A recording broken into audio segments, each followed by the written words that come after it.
Hello, friends. I'm David Ignatius, a columnist for the Washington Post, and it's an honor for me to be the moderator of today's discussion and to pay tribute to the late Aurora Humanitarian Initiative co-founder and my dear friend, the incomparable Vartan Gregorian, who was an inspiration to us all and a man whose intellectual energy and moral legacy will live on and influence generations of thinkers and scholars.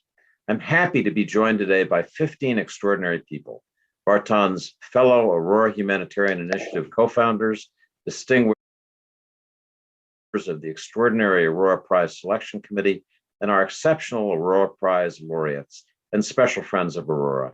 We have a lot to talk about today, so we'll introduce each speaker in the course of the conversation by using brief video captions to save time for the remarks. Before we proceed, let's watch what is perhaps our most emotional video with Vartan. In 2018, while in Yerevan during the Aurora Prize weekend, we were able to record a very special tribute to our beloved friend.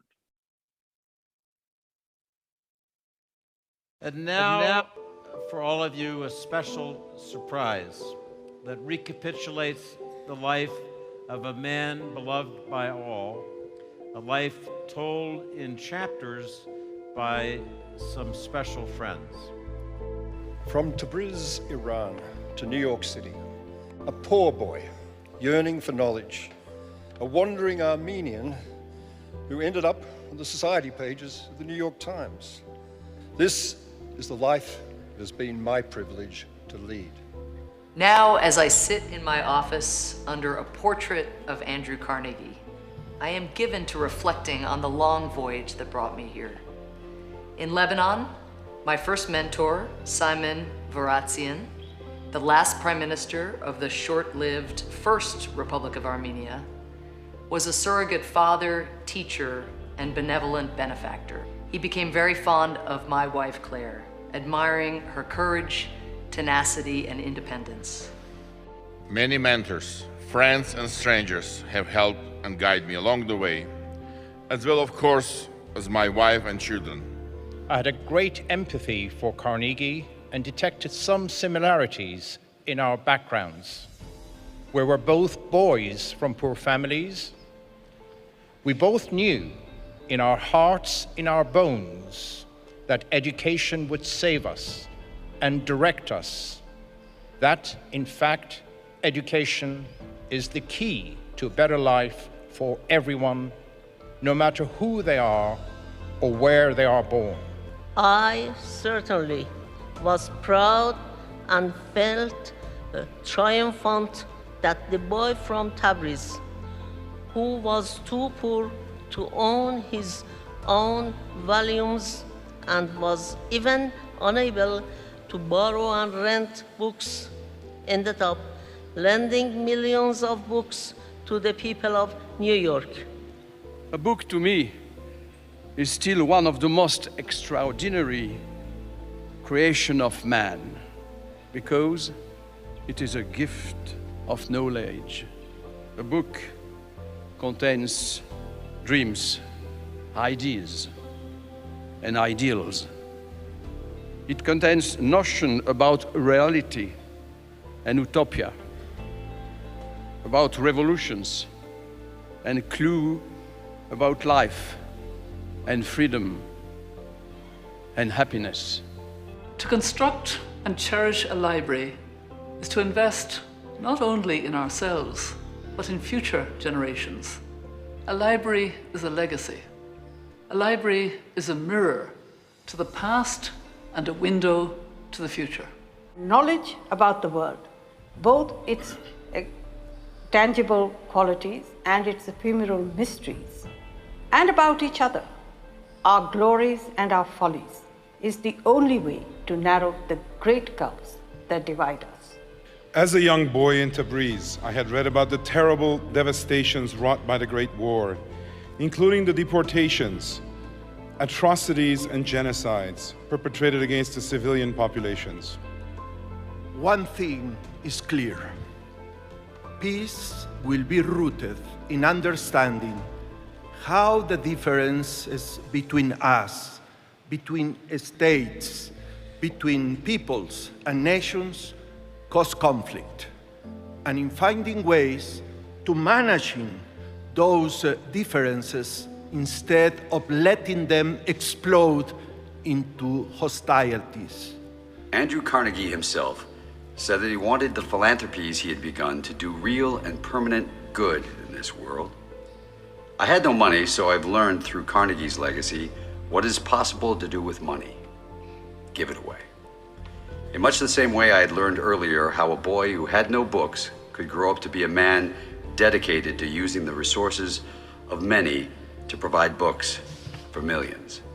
And now, with great emotion from all of us, I want to invite our cherished friend and mentor, Vartan Gregorian, to the stage.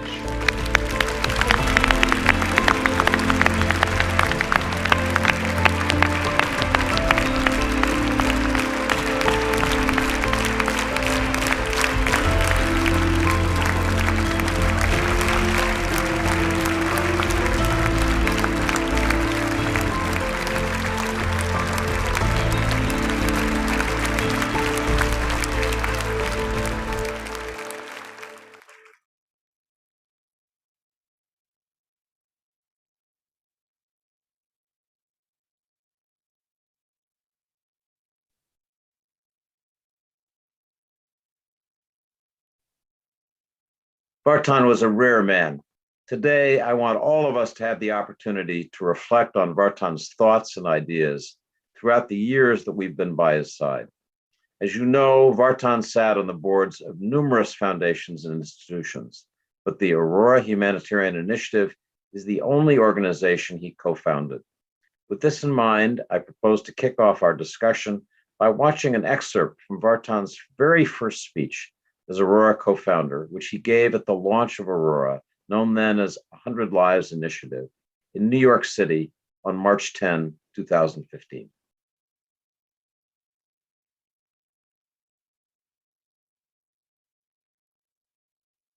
It's most fitting that 100 Lives is being launched from New York. After all, this is the city of Ambassador Henry Morgenthau, who in 1915 alerted the world to the impending destruction of Armenians in the Ottoman Empire. It's also the city whose main newspaper, the New York Times, provided a detailed chronicle of a near annihilation of Armenians more than a century ago. New York is the birthplace of President Teddy Roosevelt, who advocated for war against Germany due to deportations of Belgians and against the Ottoman Empire in reaction to the massacres of Armenians, which he called the greatest crime of the war. New York is a home to the United Nations. It's also home to Human Rights Watch, Human Rights First, organizations dedicated to the prevention of abuses of power and the maintenance of universal human rights. Let me remind you also that the first English edition of Franz Werfel's 40 Days of Musadag was published here in New York in 1934. It was the book that saved the Armenian genocide from benign neglect in Europe and gave the Armenians a literary symbol of survival and renewal. We also know that it was from New York that Near East Relief mobilized the American people, bringing together Catholics, Protestants, and Jews, Democrats and Republicans in a nonpartisan national mobilization effort to rescue the remnants of Armenian people and other victims of World War I. Initially, it aimed to raise $100,000, but succeeded in collecting more than 100 million. It was the largest philanthropic effort in America's history and saved more than 1 million refugees, including some 130,000 orphans. Tonight, we honor the spirit and fortitude of our grandfathers and grandmothers. We also honor the many people of conscience, courage, integrity, indeed decency, who a century ago stepped forward to help Armenians when they were most in need. Thanks to them, the Armenian people survived against terrible odds. As a result, an inherent sense of gratitude lives in the heart of every Armenian. Thus, while the 100 Lives program is about the Armenian Genocide Centennial, it's not about the genocide alone. It's about the rebirth of a nation and an enduring belief in the common bonds of humanity.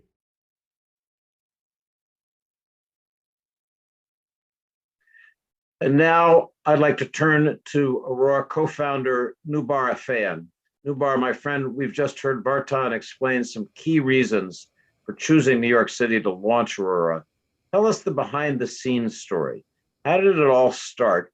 And how did you, Vartan, and Ruben decide to create Aurora? Thank you, David. First, let me just say that you see me today with Vartan looking over my shoulder. Over the many years that I knew Vartan, I always felt he was looking over my shoulder, and for that matter, over the shoulder of all those he knew. What was even more impressive, though, was that through his life's work, Vartan also looked over the shoulders of many thousands, if not millions more, most of whom he didn't know. That's how I will always remember this extraordinary man I consider a mentor and a friend, and that's how I wanted to appear to you today on this special occasion. Back in 2015, at the occasion of the centennial of the Armenian Genocide, many of us struggled to find meaning and motivation from our collective tragic experience. My contribution to the conception of the Aurora Humanitarian Initiative was based on personal experience, as I am the grandson of genocide survivors. My grandfather Bedros escaped death not once but twice, and it was a kind-hearted stranger, a German officer, who saved him the second time. Growing up hearing that story from my great-aunt Armenuhi made me realize that beyond perpetrators and victims, there were also saviors and survivors. It was that realization that in part inspired us to launch Aurora. Together with Vartan Gregorian and Ruben Vartanian, we co-founded the Aurora Humanitarian Initiative and the Aurora Prize for Awakening Humanity. The very name of our initiative was chosen to honor the memory of Aurora Mardiganian. Forced to witness the atrocities of the Armenian Genocide as a child against all odds, she survived and went on to relive the trauma as she told her story to the world stage and in film, raising awareness of the genocide. Our overriding ambition was to find a way of remembering not only the survivors of the Armenian Genocide, but also to show gratitude to their saviors, the people whose bravery in the face of such adversity and danger helped save lives and allowed many of us to be here today. To honor those who saved lives of Armenians a century ago, we decided to launch the prize and initiative to find modern-day heroes who are doing the same today and in so doing, bring the world's attention to them and their work. Within the short space of the last 5 years, that idea has evolved into a global movement. Vartan often recited a quote from Bertolt Brecht's Galileo, saying, "Curse the land that needs heroes." He reminded us that we should all work to ensure a world in which we would not need them. But he also knew that human nature often created conflict and inequities that could be countered by knowledge and active philanthropy. During an interview he once gave, when asked about what made him so powerful, he said, "I've never been interested in power, but I'm interested in knowledge. And it happens that knowledge is power." The power that comes from knowledge, when shared and applied, was the power Vartan most carefully wielded for the good of mankind. Armenians have managed to overcome the despair of a century ago, and today there's an even more pressing need for the rebirth of a nation that Vartan mentioned in his speech. We have a long way to go and will always need his guidance. While he's no longer with us, fortunately, Vartan occupies many, many shelves in our collective library of memories. We can carry on with the mission he left us by working together to further honor his legacy.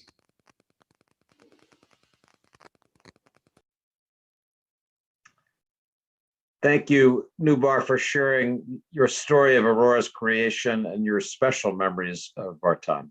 I think we all hold in our hearts that vision he had of rebirth and of Aurora's mission of gratitude and action. As you said, Aurora was founded on the premise that there are people risking their lives to save thousands of others amidst humanitarian crises, and that their work needs our full attention and support.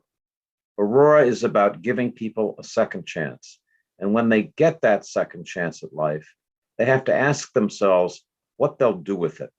Their existence becomes more meaningful because they realize that they could have lost it. And they believe that expressing their gratitude by helping others gives them an opportunity to spread life and instill the same sense of gratitude in those they support. Let's watch a recent video of Vartan dedicated to his thoughts on Aurora. And Aurora is renewal, hope, and gratitude in action. Symbol of hope, action, and transcendence. Transcending boundaries, transcending religion, transcending ideologies, but dealing with the basic, most decent, honest element that human beings are one.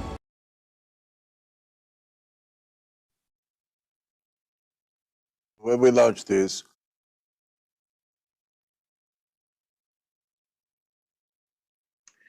Lord Darzi, our chairman, I'd like to give you the floor now and ask you to reflect on Vartan's words and to share your vision of Aurora's gratitude in action. Thank you, David. Every time we launched this, we thought. Can you hear me? Yeah. Thank you, David. Every time I see that in the first video, tears and the choking sensation, remembering an amazing man. I had the honor of working with Vartan. As to all of us, he was passionate about the cause he supported. He was authentic. He was selfless. He was generous to many, including me. He was poetic. He was romantic. He was a legend. Also, his wit, his infectious smile, and the twinkle in his eyes made him a superb chair. I've learned a lot watching him in action for a number of years.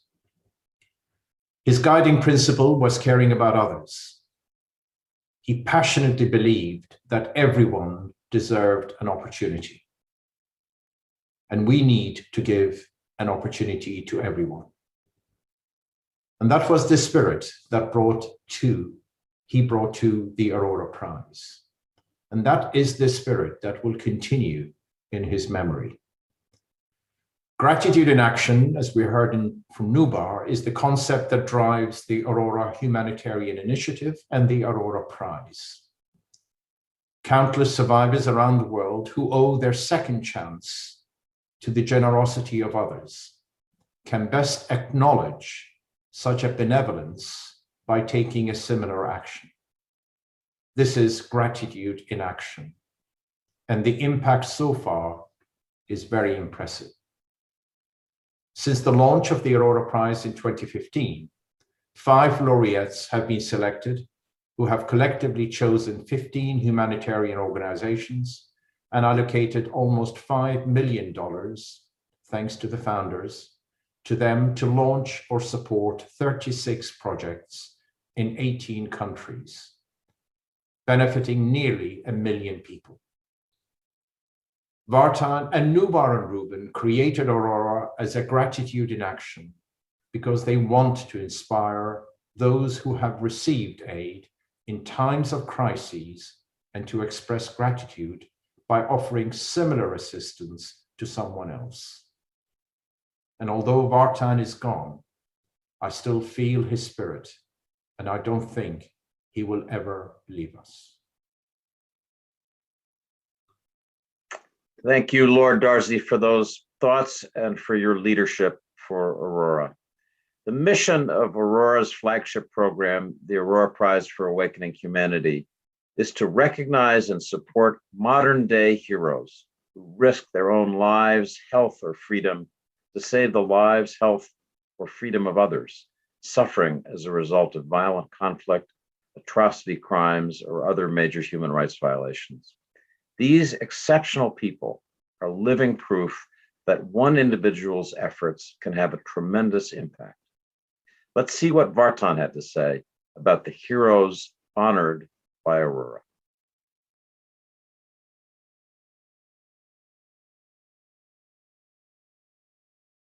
unsung heroes. We have athletes who are heroes, but the anonymous person who do day in, day out the decent work for humanity are never recognized unless there is a crisis. And I did not know there are so many who qualify to receive Aurora Prize. And the pity is we have one prize to give. So I'm overwhelmed by the success of the enterprise. It touched the top. Now we know how deep the depth is. The title of Aurora Prize was to awaken humanity. My hope is that there will be all other auroras in other cultures so that you don't need outsiders to come and discover you.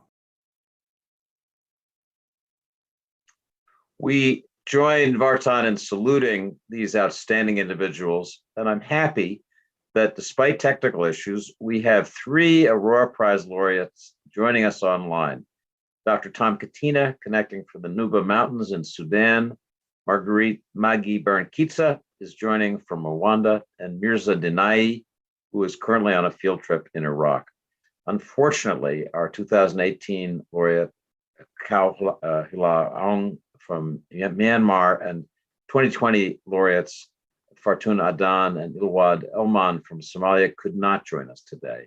As you know, the situation in their home countries remains quite unstable, but they're with us in spirit and shared their messages of condolences and support with Aurora earlier. While I have a specific question for Mirza later, I'd like to address Tom and Maggie first and ask them to reflect on Vartan's vision and on the need to have humanitarian heroes today, the need to shed light on their work and to support it with initiatives like Aurora. Dear Dr. Tom, thank you for being with us today. I hope you can hear us and connect. Please share with us your thoughts. Hi, David. Can you hear me? Yes, I'm happy to say we can. Okay. Okay, great. It just went out for a minute. So let me try to speak quickly so I get my point across before it goes out again. Thank you so much for this chance to take part in this wonderful tribute to Vartan. You know, I think we all know this history of Vartan, born in Tabriz, and grew up in Tabriz and in different parts of the world, ended up in the... He's a guy who grew up in kind of other cultures, around people of different religions and different beliefs. And I think this really made him the man he was.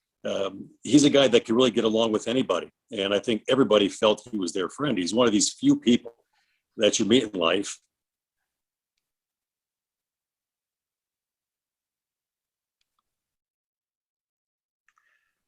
Tom seems to have a problem connecting. I'm hoping he'll come back, but let me turn now to Maggie Barankitsa, thanking Tom for his words.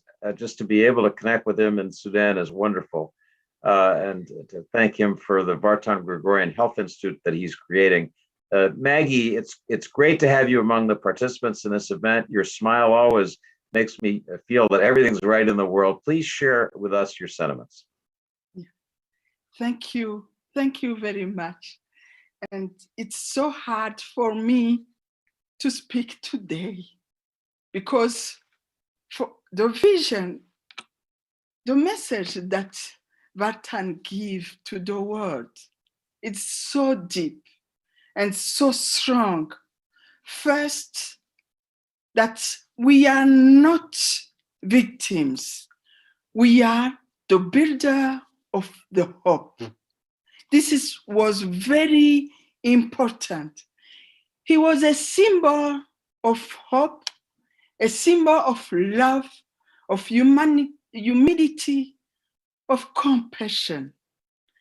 When I met him in 2016, when I greet him, and when he looked at me, I was thinking he was orphan.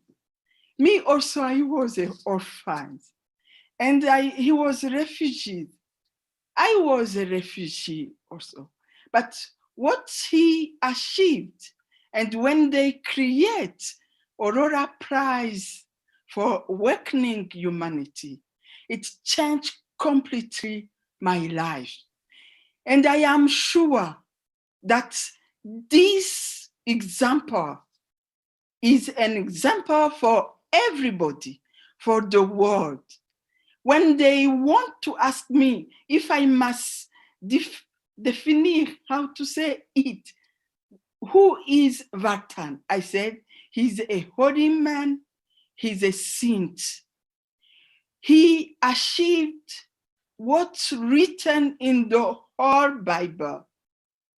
I know that now Vartan is looking to us and say, stand up, don't be stupid. I give you my life. I give you for the whole world. When I look to all the laureates, I come from far away, and nobody knows Burundi, but they show those small people to give us the light, to give us, to say, don't be afraid, continue. This vision that we are all one human family, to change our suffering in opportunities. This is the message that Vartan gives us, the heritage of compassion, the heritage, also the joy. When you look to Vartan in his face, he's a father, he's a mother for everybody. Then let us stand up and continue this good example that the love will win, however. Now I know I must be in Armenia, but unfortunately the war break and we must stop that. But in my heart, we are the winner because Vartan and his friend Ruben and Nuba, don't worry, he's take care of us because of our faith. The faith of Vartan was to dream a world where everybody, even the small one, are loved. He loved everybody. This is what I can say, but I can't continue because even I am crying. I know now I will never stop because first we were thinking we are mad because if we think that we can change the world in a paradise, he changed the world in a paradise. The humanity is shining of the love of Vartan. Thank you, everybody. Thank you, stand up. And he's among us. He's praying for us. Don't worry, Armenian people, you give us a very big inspiration to the whole humanity. And continue to believe that one day we will become one human family. And you co-founder of Aurora Prize, a chain, I can say, a chain of human being that we will humanize humanity. Thank you very much. Thank you, Maggie and Dr. Tom, for those very moving words. These are two people who put their faith into practice every day, saving lives and making the world better. Thank you for being with us. One of the key questions that always comes up when people hear about Aurora is whether or not the initiative was launched to encourage other nations to recognize the 1915 Armenian Genocide. While Aurora is primarily focused on helping the victims of modern-day atrocities, we certainly welcome such recognition as it helps prevent similar tragedies in our time. Let's see what Vartan had to say about this topic.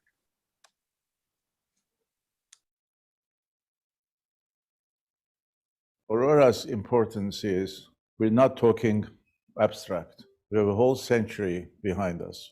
We don't want Turkey recognize Armenian for Armenian's sake. We want Turkey recognize genocide for their own sake.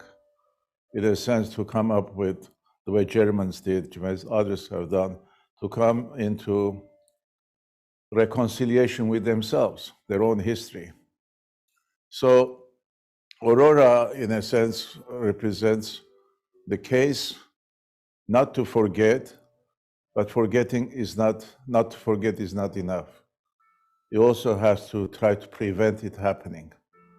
We've not exhausted ourselves either morally or politically and others. We're a new voice. We're not threat to anyone.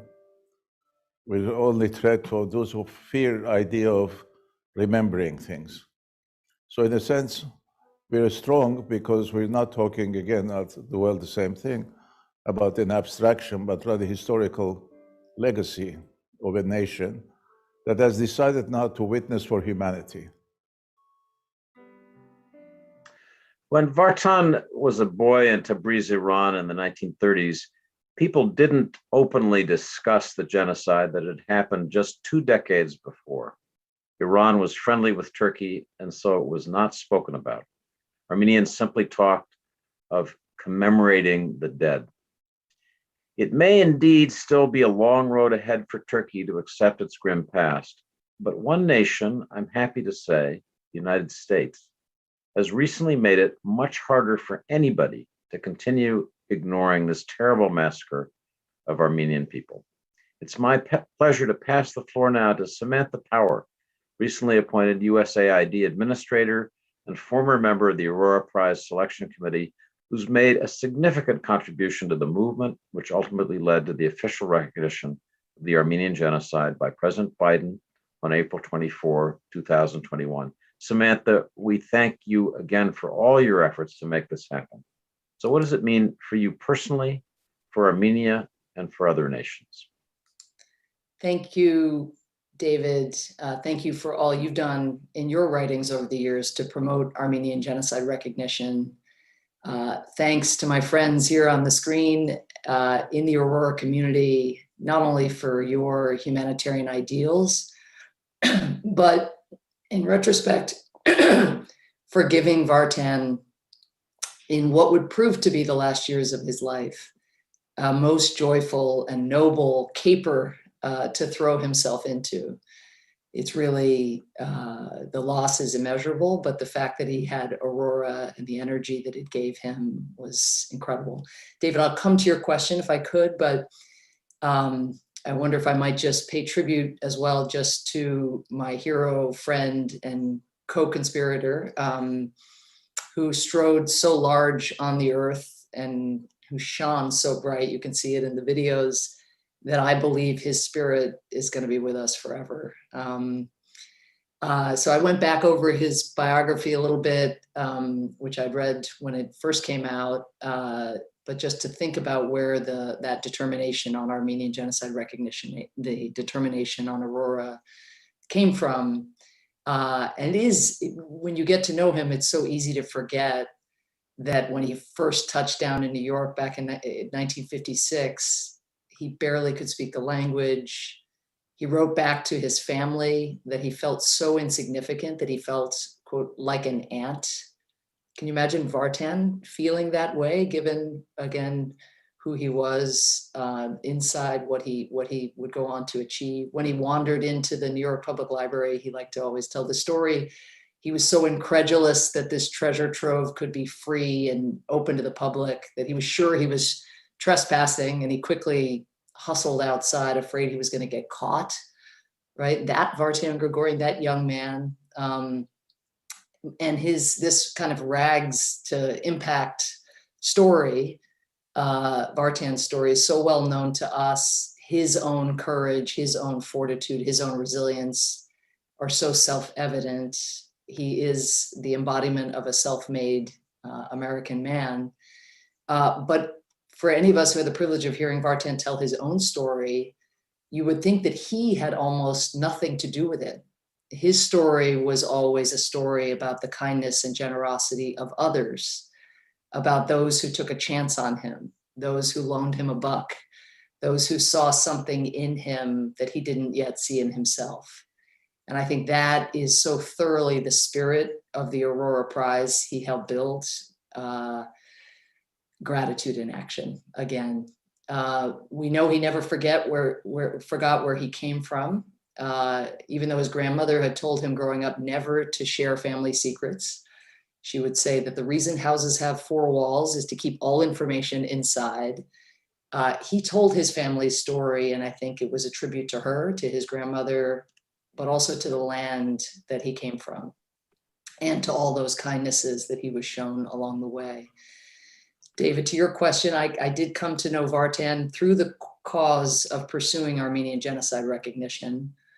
I spent 5 years writing a book that detailed, among other genocides, the Armenian genocide. This was a book that was turned down by every major New York publisher, but that eventually found a small home and came into print. And I don't remember today how the book, for which even my immediate family members had very low expectations, I don't remember how it found its way into Vartan's hands, because it had a very limited distribution initially. But I will never forget the telephone call. I remember like it was yesterday that I received from him. And it went something like this: Samantha, my name is Vartan Gregorian, and I am buying hundreds of copies of your book. I'm sending them to every member of Congress. They must learn. That was it. That was my first introduction. This person calling me up, telling me he was doing this and had this ambition for Armenian genocide recognition, and thought that, you know, this little book, or thick book, but might make some contribution.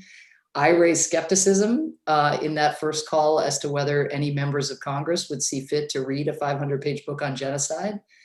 You know what his response was? That doesn't matter. They can pretend. Over the years, he pushed this boulder of Armenian genocide recognition up many hills, only to find it sadly roll back down. And I have no doubt that when President Biden finally recognized the Armenian genocide a few short days after Vartan passed away, that he breathed a deep sigh of relief, because I think it was really as much about relief as anything up there in heaven. Vartan, of course, was not only about the place he left as a little boy, or about what happened to his family and his ancestors. He was so much about building America. He had an only in America sense of his own story. And that's why he did so much to support first-generation immigrants, giving them educational opportunities, promoting naturalization, directing millions in funding to help refugees and immigrants at home and abroad. Why at every institution he worked, he got to know people that presidents and provosts and deans would not naturally interact with. He famously drank bourbon in the basement of the New York Public Library with the custodians so as to learn more about the structural problems of the building. He named a whole building at Brown University, for a worker who had served the institution for 45 years. Instead of donors, a worker. It's why he celebrated what he called the foot soldiers of civilization, America's teachers, and invested so much in literacy, STEM training, access to higher education. And I think this only in America spirit must have been what caused his sons to see fit on one of his birthdays to take him to a concert by the one and only great American Bruce Springsteen. Though, as he reflected afterwards, my sons spent more time watching my reaction to the concert than they did watching Bruce Springsteen. Vartan was a mischievous and marvelous storyteller. And often, as I alluded to earlier, he told stories about his own personal heroes. As he put it, I wanted people to know that life is not all cynical, that there are kind, wonderful people who do good things, help other people out of a sense of humanity, charity, religious obligation, ethnic pride, whatever. There was one kind, wonderful person who loomed largest of all, and that was Vartan, and I miss him so. Thank you.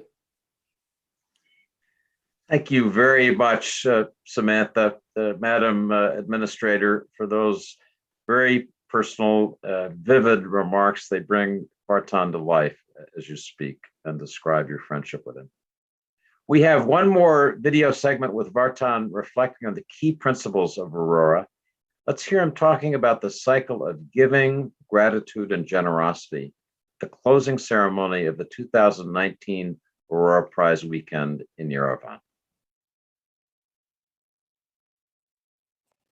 However, the cycle of giving, which Aurora began, will continue because it is supported by all of you and thousands of more people around the world.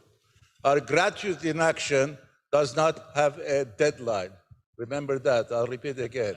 Our gratitude in action does not have a deadline. These have been fantastic few days, especially tonight's concert, which honor those who have opened their hearts to the world. I'm absolutely sure that after tonight, nobody would remain indifferent to the suffering of other human beings. After all, we are part of one humanity and one mankind, and generosity has no expiration date. No deadline, Vartan, we promise. I'd like to call now on former President of Mexico, Ernesto Zedillo. Ernesto, thank you for joining this talk. What do you think of Vartan's words? And in your opinion, what needs to be done now so that gratitude and generosity truly become universal values? Well, I should start by expressing my gratitude to be part of this tribute to our very dear friend. Thanks for making me part of that. And also saying that when I try to distinguish one element of Vartan's interaction with the world, with humanity, with the people he had contact throughout his life, the common element was generosity. And I think that was that generosity what led him to such incredible achievements. And generosity means love, and the love with which he did everything, I think made it possible to see what he achieved. Vartan was admirable because he could make in every person extract the best of them. I saw him so many times talking to people, convincing to think something, to believe something, to give something.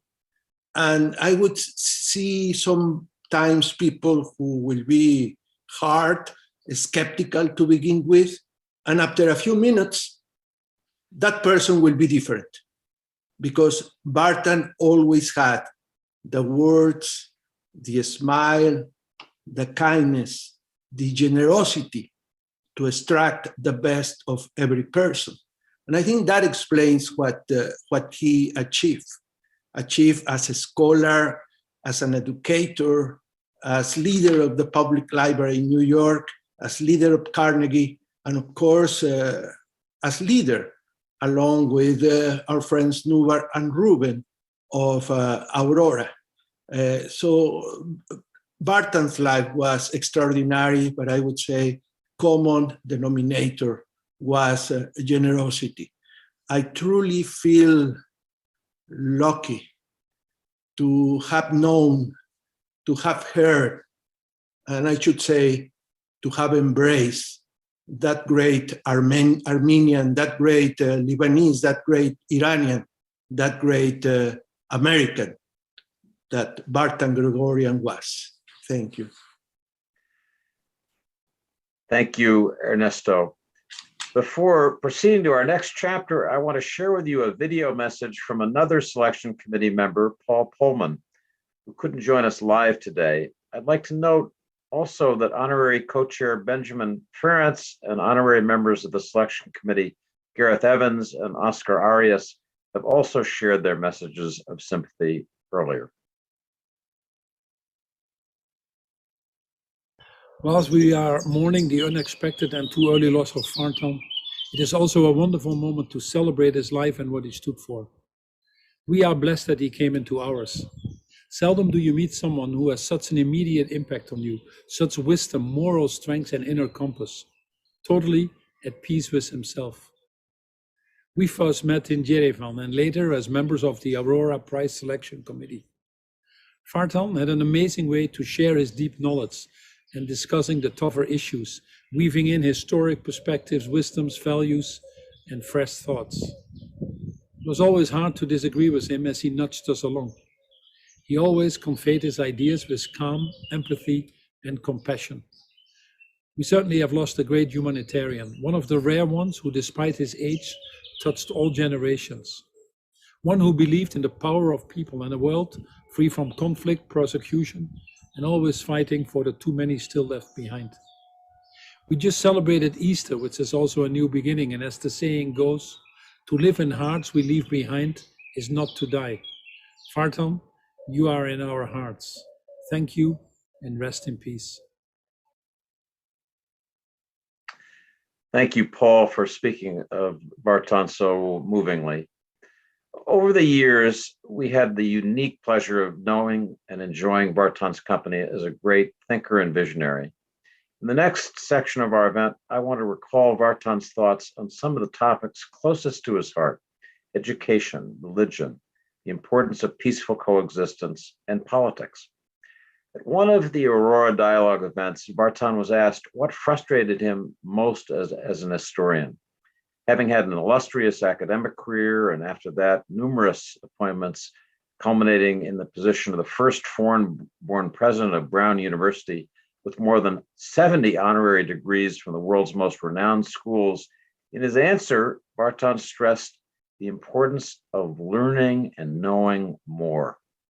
Let's watch.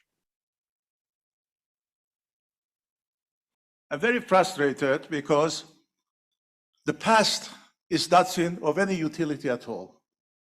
We live in the present, we deal with present issues, present crises. We're victim of presentism. We take a present question and then trace back, where did it begin? Where is Uganda? Who created Uganda? Can you tell me where was the last war, last famine, and so forth?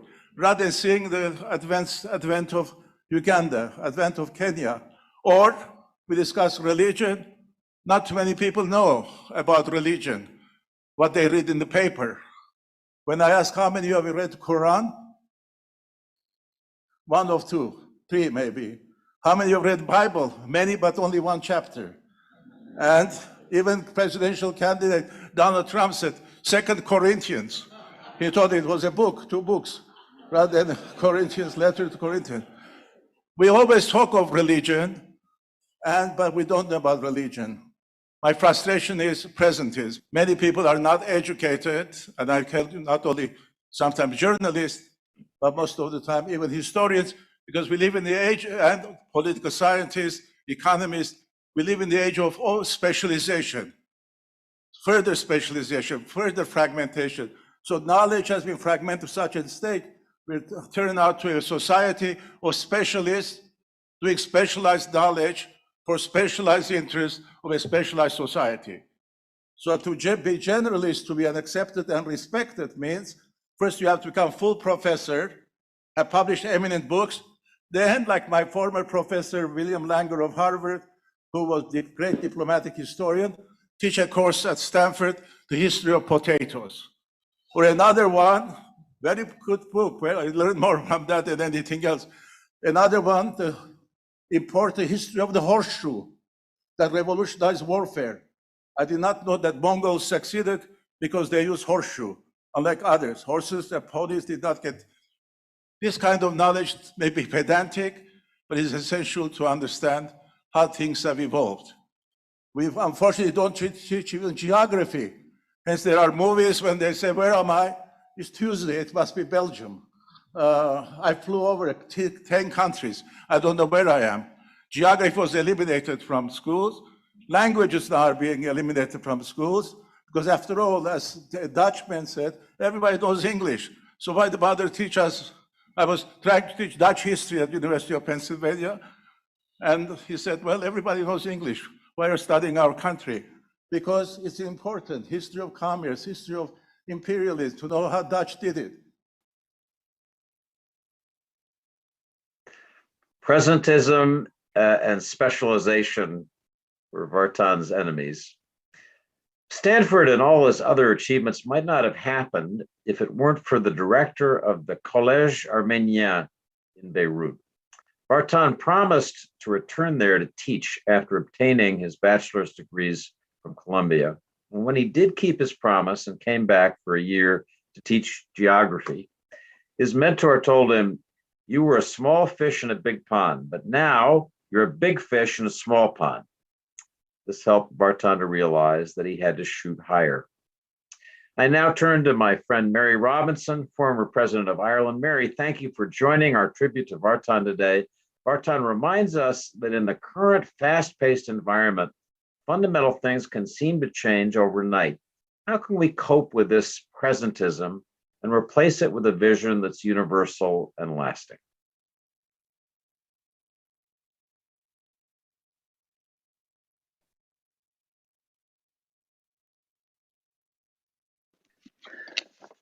Thank you, David. I will come back to presentism, but like all the other speakers, I want, first of all, almost emotionally feeling it necessary to speak of my love for Vartan and also my husband, Nick's love for Vartan. We first met him when he was president of Brown University and I was invited to accept an honorary degree. And from the beginning, we absolutely were enchanted with this incredible president of the university, his humor, his knowledge, etc.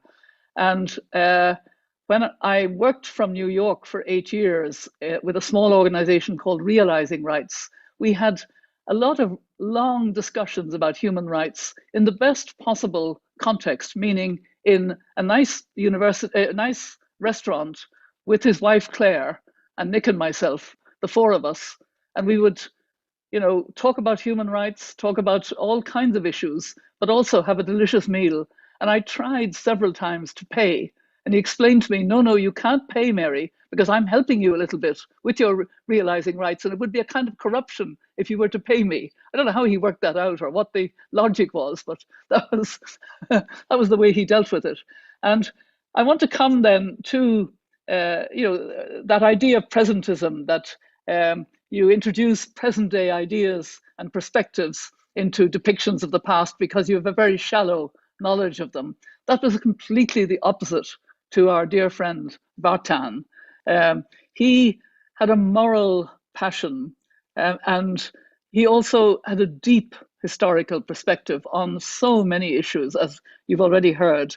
And I think he thought of himself as being sort of objective, of being apolitical to get the facts out rather than an opinion. But his opinions came through his passion and his keen interest in human rights. I very much agree with what Samantha said about how he championed immigrants and wanted them to be integrated as full citizens, and how much that meant to him. I want to gift you with probably Vartan's last conversation on video. Some of you may know of it, but probably most of you don't. It was shortly before his death. He supported the library in Trinity College, as under his stewardship over those many years, the Carnegie had supported, I think, let me have a figure, yes, $75 million worth to libraries around the world. And a recent gift was to Trinity College in Dublin. And the very good librarian in Trinity, Helen Shelton, who had visited Vartan in New York, I had introduced them, wanted to launch the Trinity Virtual Library and invited Vartan to be in conversation with her.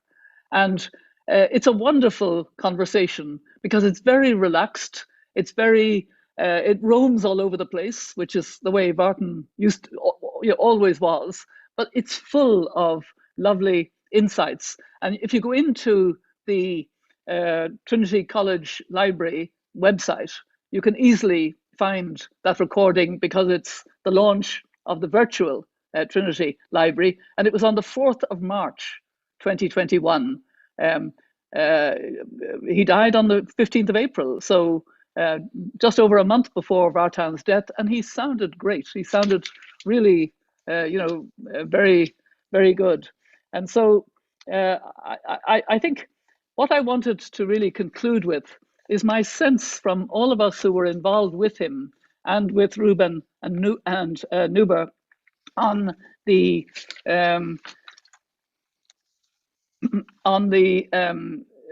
Aurora Prize for Awakening Humanity was it was Vartan's moral compass that drove the extraordinary values in that prize and the extraordinary sense that gratitude in action has no limits. And I too remember, and Nick remembers very well, that sentence that he stood up and thanked the library in that speech. And you've seen it, we heard a record of it earlier. And he said, "Let us remember, generosity has no expiration date." Nick and I went home and we constantly repeated that because there was something very special about it.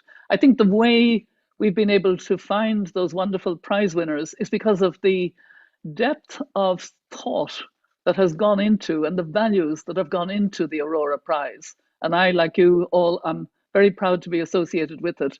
I miss Vartan dearly. We've all expressed our love. I used to tease him actually that he liked me, but he seemed to love my husband, Nick. It kind of annoyed me that he almost seemed to love Nick more than he liked me. I don't know how to put that, but it doesn't always happen. And it was kind of, it was a way of expressing back his affection by acknowledging how he cut through in an extraordinary way to every individual, as each of us have expressed. Thank you. So we thank you, Mary, for sharing that gift. We thank you for sharing that gift. We will try to get to the Trinity College archives and watch that last footage of Vartan, which sounds very moving.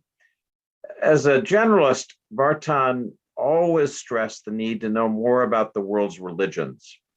He was positive that this knowledge would be helpful in shifting from presentism, this focus on today and not past or future, towards more profound holistic thinking. I'm reminded of a very emotional moment of Vartan's speech at the 2017 Aurora Prize ceremony in Yerevan. Let's watch that now.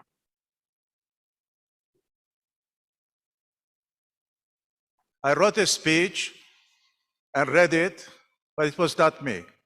So I decided to put the speech in my pocket and speak from my heart. The other day, American University of Beirut, I quoted Brecht's Life of Galileo, in which there is a famous line, "Cursed be the land that needs heroes," because we become so depraved that few are exceptional, but those few lift us up, but still do not allow us to cope with our depravity. Nietzsche said, if God is dead, everything is possible. If shame is gone, everything possible. If decency is gone, everything possible. So you saw that.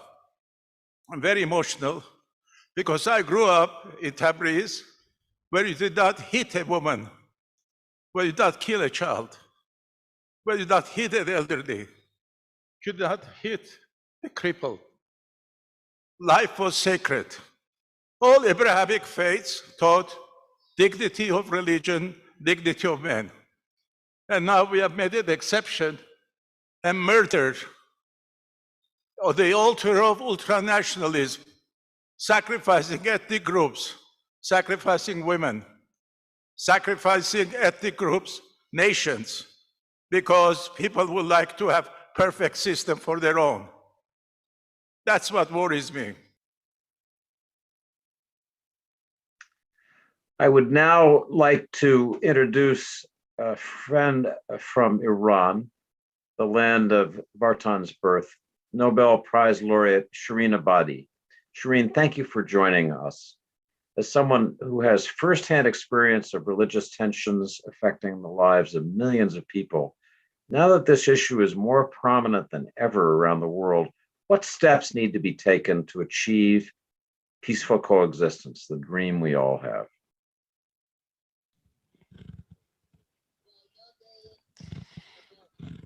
in memory of beloved Vartan, who was born in Iran and lived in that country until the age of 12, I would like to begin my speech with an ancient Persian tale.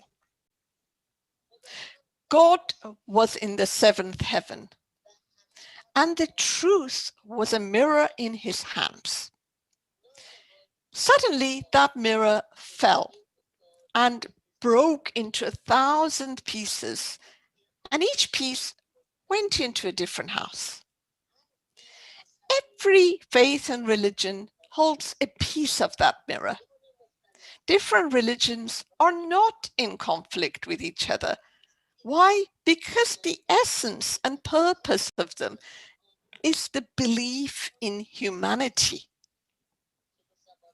They refer to that humanity in different languages, and they believe that it can be achieved through love and self-sacrifice. If a group spreads hatred in the name of religion or ideology and considers violence permissible, be certain that they have made a mistake and they've gone astray. Examples include groups such as Daesh, ISIS, which have used Islam as a shield to cover up their heinous crimes. The important point is that such groups which use religion or ideology as a shield for their violence, they're exploiting the ignorance of the people. They're attempting to attract the youth, in particular, through widespread propaganda. The most effective weapon to confront such groups with is knowledge, which explains why in the likes of Taliban and ISIS originate in countries with high levels of illiteracy. Also, there is a principle in psychology which says that we fear the unknown, and that fear causes anxiety, leading to hatred and xenophobia.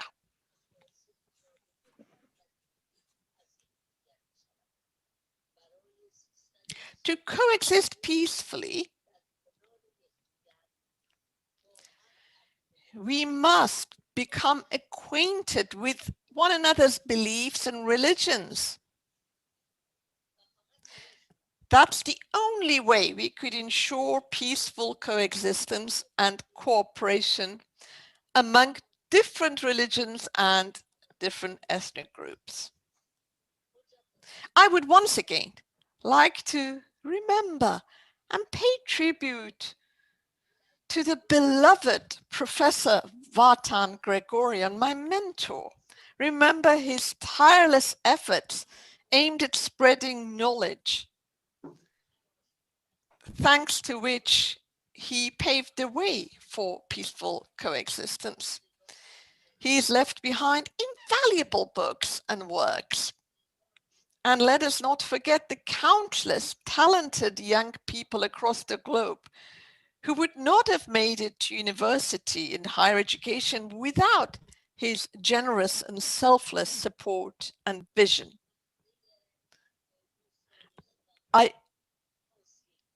He urged us to continue his path. And I very much hope that others, especially the young generation and everyone who listened to Vartan, to continue on his path. I urge the world to do that. Thank you.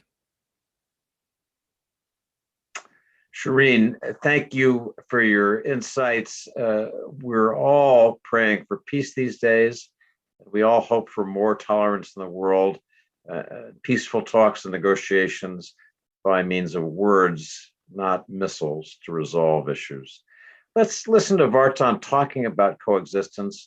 In his remarks at the Matanandaran the Armenian National Repository of Manuscripts, where Aurora Dialogues were held in 2016.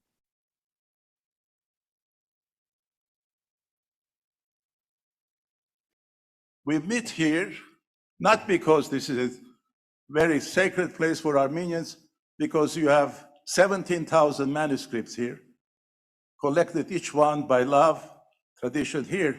They're not all about Armenian manuscripts. Armenians have saved Turkish manuscripts, Iranian manuscripts, Russian manuscripts, Yazidi manuscripts, everything. In a sense, this is a place of coexistence.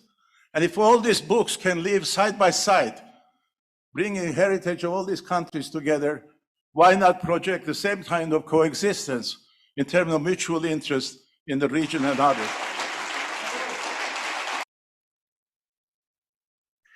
It's a wonderful Vartan moment. If these books can live side by side from so many different cultures, why can't we?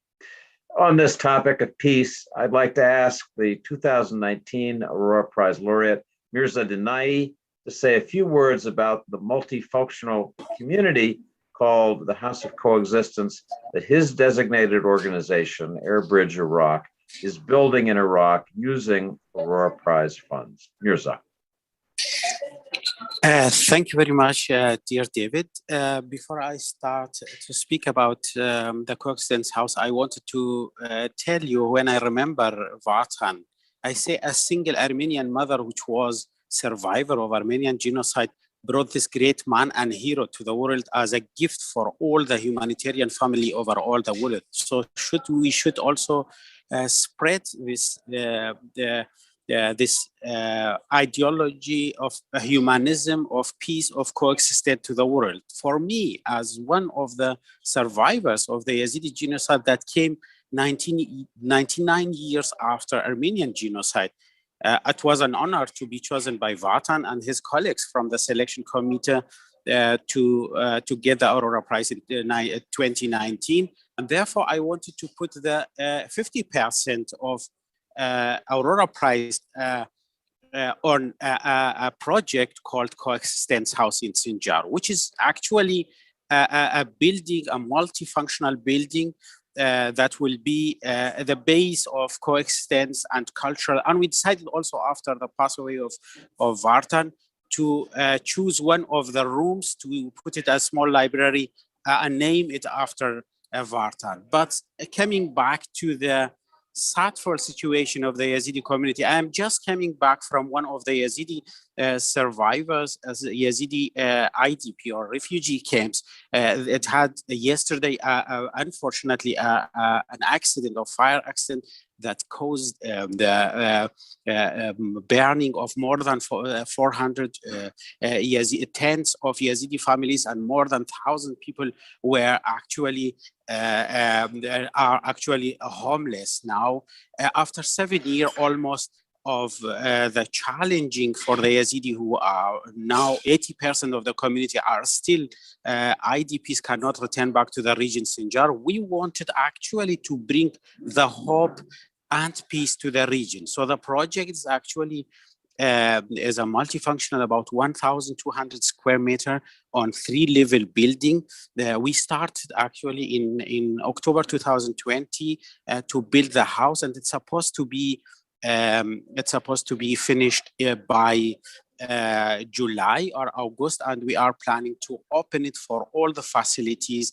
It will be also a green park of coexistence, where we bring the symbols of all religions and ethnicities in Iraq, in the region, in Middle East, like Yazidis, Muslims, Jews, Christian, Baha'i, Mandai, and Kakai. We will bring all these symbols in the place, and it will give the advantages, some advantage to the stakeholders to use these facilities for the training, for the therapy, as a care unit. It will be an amphitheater for event center, and it will be a platform of cooperation between national and local NGOs as establishment of humanitarian sector, civil society, and networking pool to work.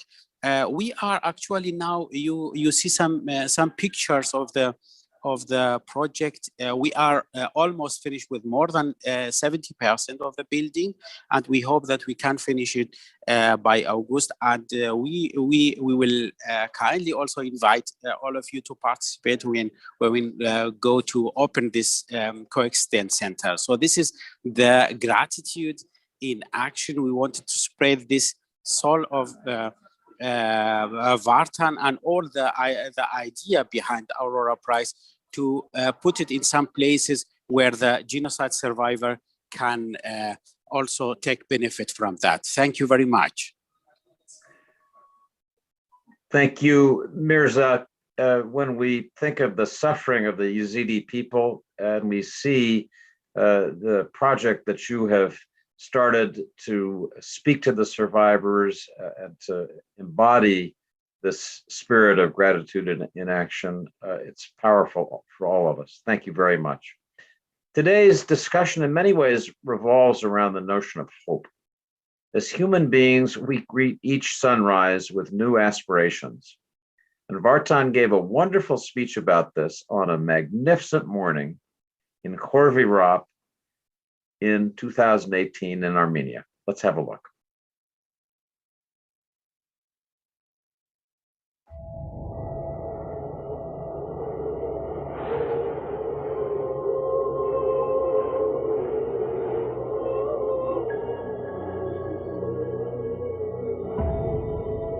For thousands of years, there has always been sunrise.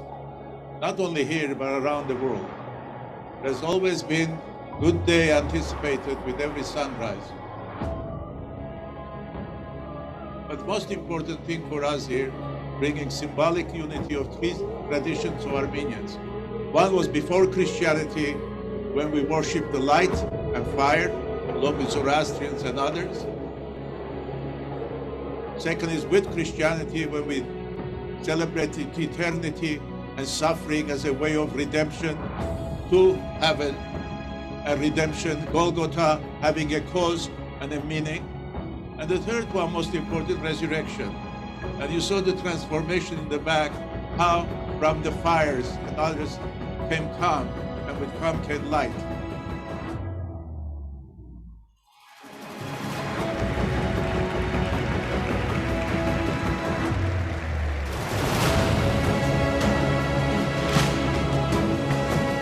People all over the world, when there is a light, we say good morning. Armenians say bariluz, good light. And that has been traditionally our hope, that one day we'll have good light, not for every day, for some time, in order to reconstitute ourselves the nation we were.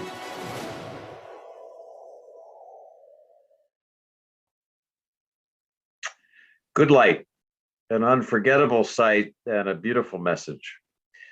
My next questions I'd like to direct to Lema Bowie and John Prendergast. Lema, thank you for being with us today.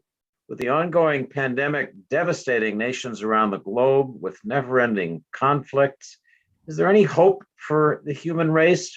And what pragmatic day-to-day action do you think could be taken to help create and control positive change? Lema. Thank you, David. There's definitely hope. I am an internal optimist. I never ever think that there's not hope in the world that we live in, because not having hope is not having life. What the pandemic has taught each and every one of us is that we're interrelated and interconnected and codependent in ways that we never imagined. Today in our world, having spent 10 months, 9 months, 12 months in lockdown, if every one of us having realized, it's important for us to note that it's not just the big things. Yes, the policies and the millions and trillions of dollars that goes into humanitarian work are important. But what is also important is an understanding of our collective humanity, offering bread to that person on the street, offering a place to sleep to that person, giving hope, sharing kindness. And I think these are things that will continue to inspire hope through the way we interact with people. I've sat and listened to everyone talk about Vartan. I knew Vartan for 6 short years, and in my mind, it's like a lifetime. I'm still struggling to process his death. But if you permit me to talk about 2 quick examples of how he really helped me reinforce this whole feeling that the little things that we do with each other matters a lot and give hope. When I joined the Aurora board, one of the few times I flew into New York, I flew in with my daughter, who was about 6 at the time. It was a very cold morning in New York and she wasn't well. So we had to go outside to get something. We were standing at the corner of Broadway and 34th Street after we had gotten her medication, waiting for a taxi. The next day was board meeting. I walked into the Carnegie board place with the board meeting, and Vartan walked over to me and said, "Were you in New York on 34 and Broadway yesterday with a little child?" And I said, yes, it was my daughter who went to get medication. I did not expect his reaction afterwards. With tears in his eyes, he looked at me and said, "Why didn't you call me?" I didn't want to believe it was you because no one told me you had arrived. Promise me that if you ever come to New York and there's a problem, you will call me first. And I said, I promise. Second example, I was planning a project and a group of very powerful individuals, and I went to seek Vartan's advice. He looked them straight in the eye and said, "I'm not going to support this project because I believe you all want to use this young lady." When the meeting ended, he called me, pulled me on the side and said, "Promise me another thing, that you would never get involved in any venture with any group in New York without consulting with me." Vartan was someone who showed me in those very short 6 years that indeed remaining indifferent to the suffering of others was not something that he did. Even if he knew that you could afford, even if he knew that you had something, he treated you like you matter. He treated everyone like they matter. And I think in a world where everything has turned upside down, what is important for all of us is to walk in that spirit of our collective humanity that he showed us, that we can change the world by doing billions, by giving billions and millions, but we can also change the world through our everyday interactions with people. Thank you. Thank you, Lema, for those 2 beautiful stories. John Prendergast, thank you for participating in this tribute as well. At the Sentry, the investigative organization you co-founded together with George Clooney, you track down war criminals and profiteers by following their dirty money. How do Vartan's words relate to you? How do you manage to not lose hope while facing the worst of human greed on a daily basis? Where do you find your inspiration and strength? John. Thank you, David, and a warm greeting to all of our dear friends here on this solemn yet hope-filled occasion, in particular as co-founders Nubar and Ruben. Our beloved friend and mentor Vartan has been gone a while now, but like everyone, I'm still processing what it feels like to live in a world without him. He was a brilliant shining light for all of us to follow, and he made everyone feel special, from world leaders to waiters. And every time he spoke, I learned. He never stopped dreaming and innovating.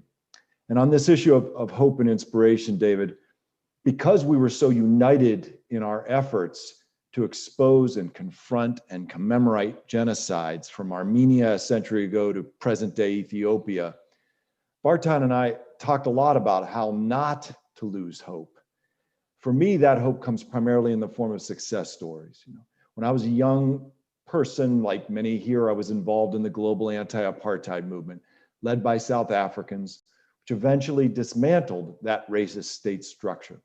Years later, as I worked with President Mandela on the Burundi peace process, he would tell us about how those global efforts, the students and others who would rally and demonstrate and boycott and even get arrested for the cause, how those efforts gave him hope during those long years in Robben Island prison. And I was filled with wonder looking back. We all thought our efforts, as small as they were probably in vain. But here was Nelson Mandela telling us they mattered and that they were all part of a calculus for change. Another story that gives me hope is a narrative that our friend Lema could tell much more authoritatively, but she was on the front lines of yet another global movement for change that had its manifestation around the world in the form of the anti-blood diamonds movement. Lema and her colleagues drove the change on the ground in Liberia with their courageous stands. But there was also a cadre of compassionate people all around the world who had never been to Liberia or Sierra Leone, who mostly had never even met a Liberian, but they believed what was happening was wrong, and they believed in a better future and were willing to give themselves to that cause. This is all about a concept of believing things you haven't seen, as Brian Stevenson would say, which has its roots in the Bible and other sacred texts. I think Vartan epitomized this. He believed in things most of us could not yet see, and he worked to make them happen. As Vartan said in the video we just saw, the concept of Barlus, good light, was very important to him. I think he saw that phrase as meaning something like living in hope for a better future. Vartan was eminently pragmatic in impacting the present, surely, but he was transcendent in his ability to live in hope for a better future and then working to see that better future come to pass. Vartan had a life of profound impact in countless sectors and locales. He had an unmatched life, one of one.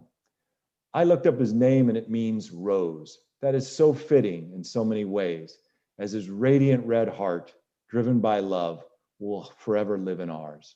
Thank you. Thank you, John and Lema, for those wise words. Radiant red heart is a phrase that's going to stick in my mind. Vartan always said that he loved being a public servant. One of the things he mentioned in relation to his Carnegie appointment was that it was a completely new challenge to him. Before, he'd always been looking for funding, and now it was him allocating funds to others. Let's watch Vartan reflect on how with wealth comes responsibility, why philanthropy is different from and more important than charity, and what constitutes the DNA of a civilization. One of the things I loved about Andrew Carnegie, the whole idea that with wealth comes responsibility, and wealth is not yours necessarily. You have to reinvest in public. It's a revolutionary idea when he wrote The Gospel of Wealth. It was not popular at the time. But now I see that his philosophy is being shared by many multimillionaires, billionaires, who have pledged to give half of their wealth while they're alive, and most of the others charity. I don't see it should be charity. I believe it should be reinvested. Investment rather than charity, to build. You invest in order to build. And that's one of the things I think has impressed me. And also we have to try to inculcate among Armenians and all the other traditional societies who are used to charity. In the Sunday, Friday, more mosque, Sunday for Christians, Saturday for Jews, you give in a synagogue, that's fine, that's charity. But we have to go beyond that into philanthropy, building future for next generations, not to alleviate the pain, but try to cure the cause of the pain. And that's one of the things that has to be massive rethinking now for many traditional societies, because every Abrahamic faith asks for you to give charity. Charity is fine. Charity comes out of a sense of pity. Philanthropy comes out of a sense of building institutions, but also prototypes that states cannot afford. Governments cannot afford to agree that we're building, we don't know if we'll succeed or not. Philanthropy can provide models and demonstrate that they work. And that's another important thing to teach new generation.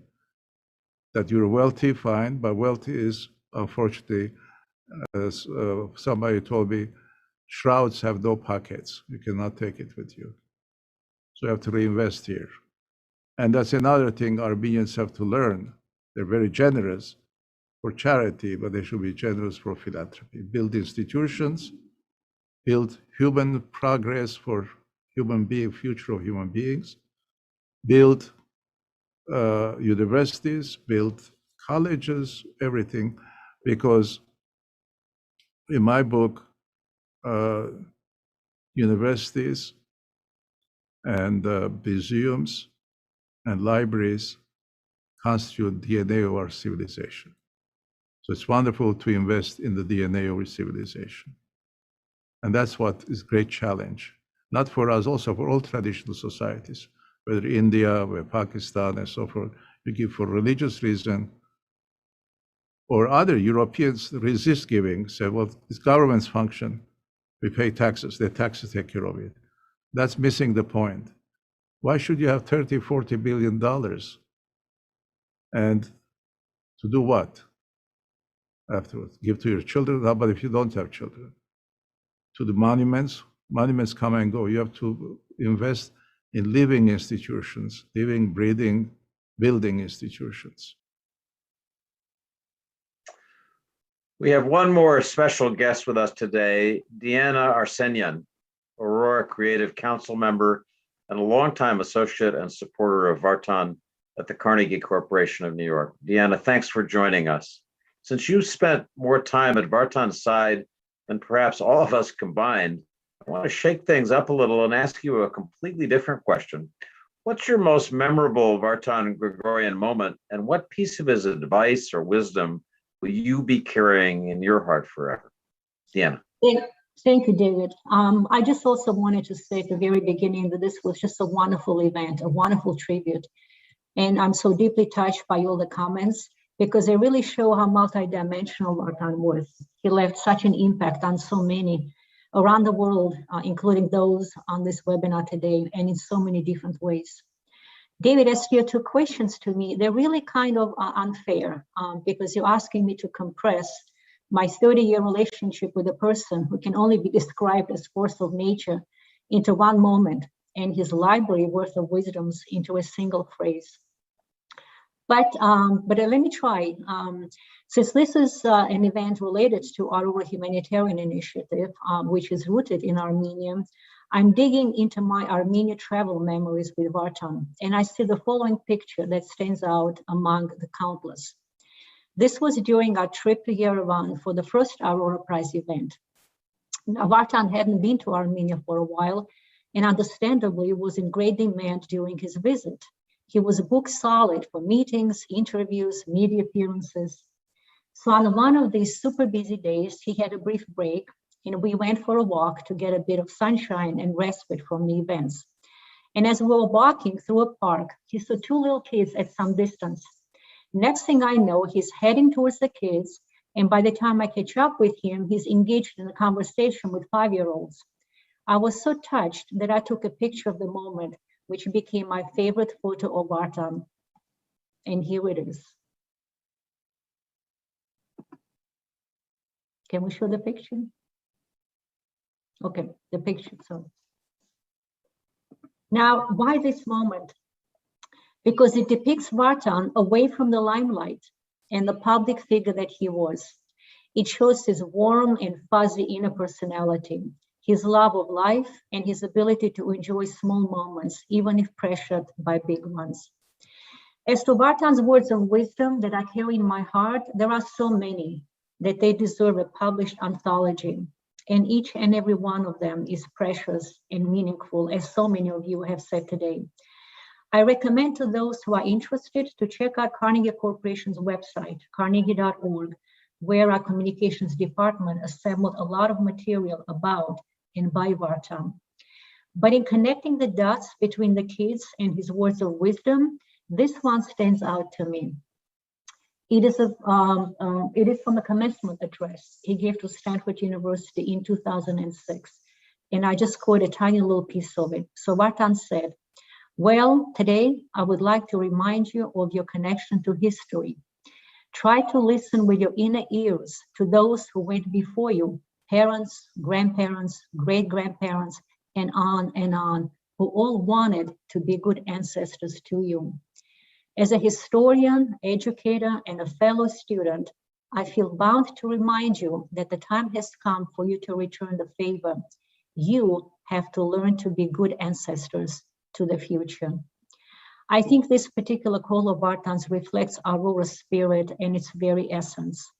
It is very close to my own heart because as an American Armenian, I'm mindful of my Armenian ancestors and, like Vartan, equally cherish my hyphenated identity. Again, I want to thank you and Aurora Co-Founders for an opportunity to share my Vartan Gregorian moments. Thank you. Thank you, Deanna, for sharing your stories with us today. We'll try to be good ancestors as Vartan urged us to be. I have another Vartan story for you that shows that he never lost his humility even as his fame grew. Throughout his life, Vartan received the highest honors from 4 US presidents. President George H.W. Bush appointed him to the Fulbright Commission. President Clinton awarded Vartan the National Humanities Medal. President George W. Bush awarded him the Presidential Medal of Freedom, which is the highest award for civilians in the United States. And President Obama appointed Vartan to the Commission on White House Fellowships. While being genuinely grateful for these merits, Vartan said he received the biggest satisfaction when he learned that at the petition of a local community, an elementary school at Fox Point, Providence was named after him.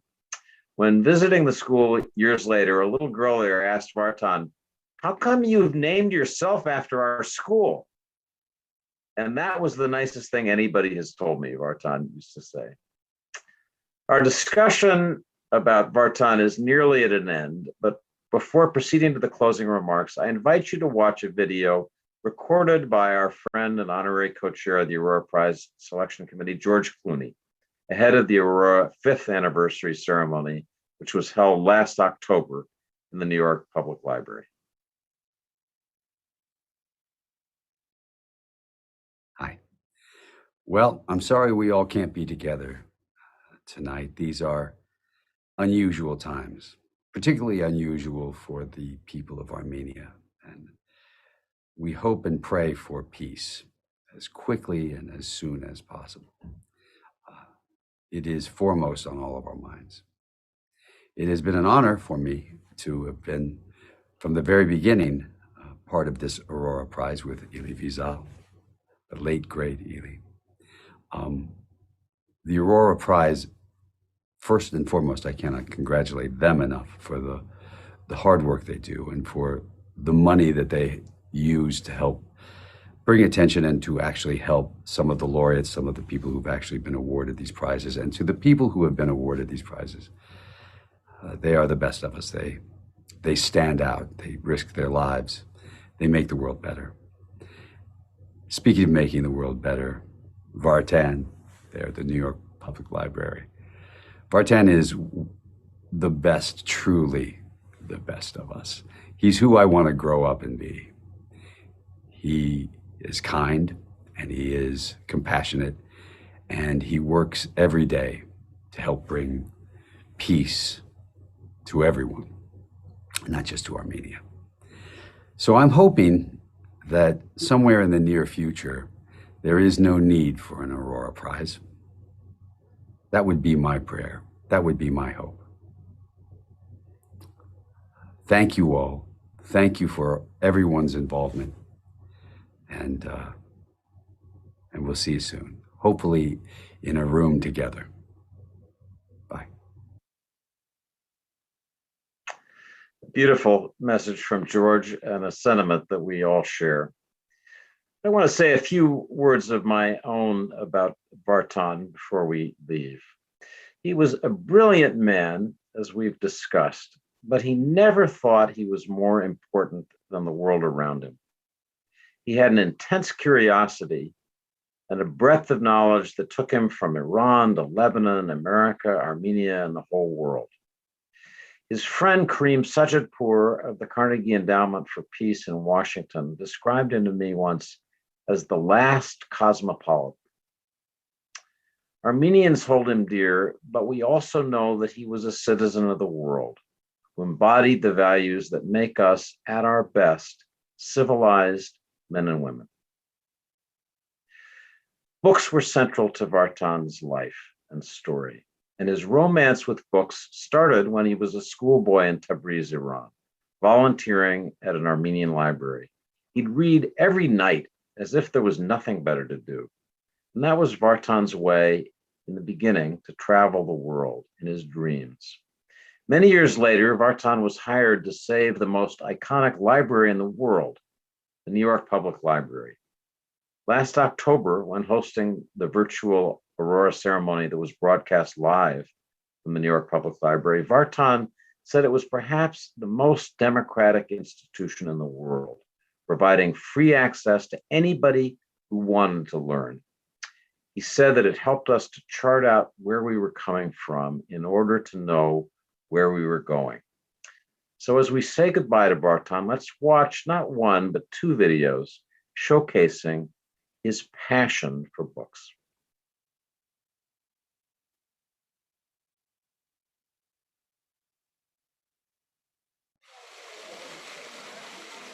I want to use 5 minutes of your time to tell you a story of one boy who used to get a good education many years ago, then became an educator by himself and gave opportunities to thousands of people. His name is Vartan Gregorian. From this day on, the UWC Dilijan Library will be named the Vartan Gregorian Learning Center.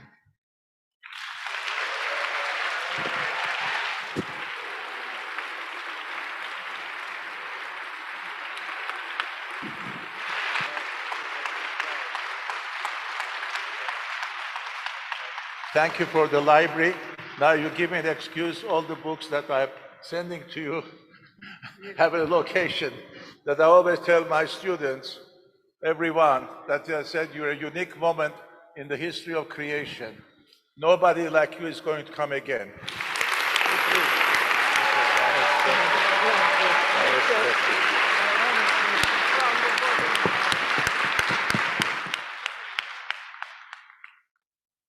I'm happy to be a librarian. Librarian was not ended. Education has not ended. For the first time in world history, every individual has capacity to have their own library of Alexandria. It's no longer confined to the pharaohs. Everybody can have it. So we have the risk to learn. And in recent commencement address, I took this instrument. I said, this is iPhone. Guess what? Entire Greek language is here, literature. But you still have to read it. Otherwise, the knowledge, now storage business rather than knowledge business. Thank you very much.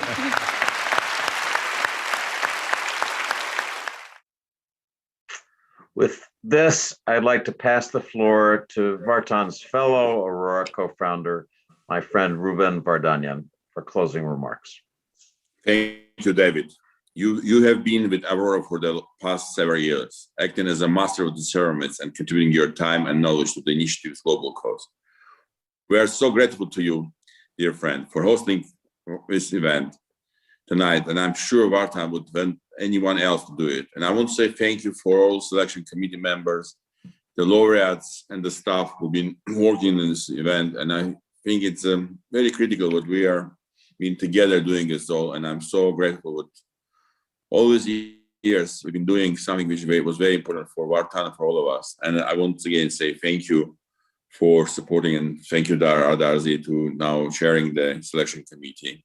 And I'm sure we'll continue doing what was done together with Vartan, because like Nubar said, I want to really confirm it was very important. It was Vartan being very important person to doing many projects in his life.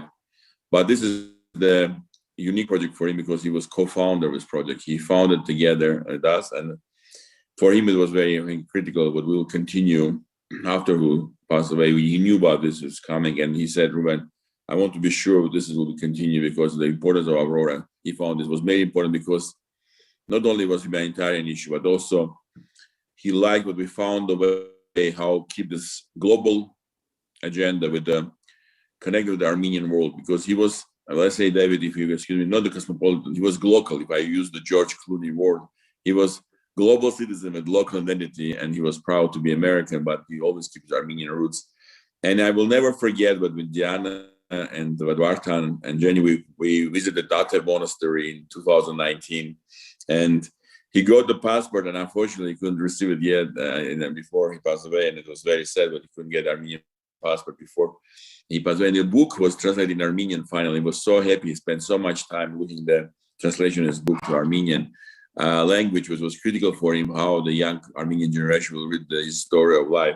So I believe our most important obligation to him will be continue what we've been doing and continue make the Aurora it's one of the most important humanitarian initiatives in the world, and try to continue his heritage in building Aurora worldwide. And I want to wish all of us good health. And I would say for me personally, Vartan showed that trust is one of the critical elements of success. And if you trust person, everything is impossible, it can become possible. So I want to wish all of us, but we always trust the people around us, and we trust that everything is possible when you have a noble goal and you have the right people around you. And Vartan was very critical for all of us, but I'm sure he will stay in our life and will continue his work doing some other projects. Thank you again for everything that's been done, and thank you for the team for organizing this event. It was very emotional touch.